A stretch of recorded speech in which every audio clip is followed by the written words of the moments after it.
In today's video, I'm going to teach you how to connect Phantom Wallet to Axiom Pro. We'll walk through the process carefully so you can follow along without confusion. Before you begin, make sure you already have the Phantom browser extension installed and that you can access your wallet. Also, be very careful when working with wallet security settings. Never share your recovery phrase or private key with anyone, and only enter that information in the official platform you trust. First, open Axiom in your browser.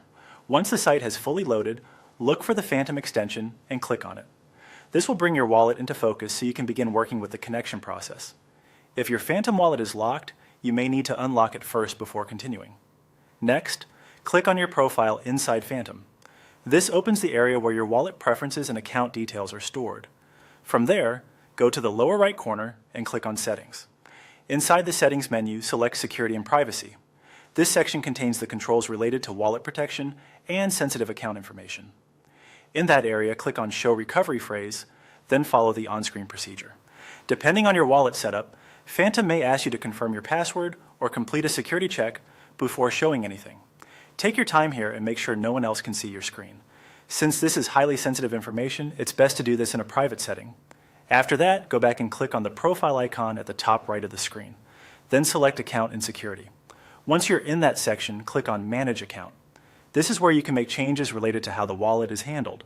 From there, click on Import. At this point, you'll be prompted to enter the private key from your Phantom wallet. Carefully paste or type it exactly as required. Double check for any extra spaces or missing characters, since even a small mistake can prevent the import from working properly. Once you've entered the key, follow any remaining prompts on screen to complete the process. If the connection does not work right away, refresh the page and confirm that you selected the correct wallet details in Phantom and Axiom. That's it.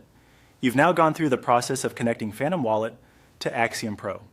As a final reminder, after completing this setup, make sure your sensitive wallet information is stored securely and never left exposed on screen or in copied text.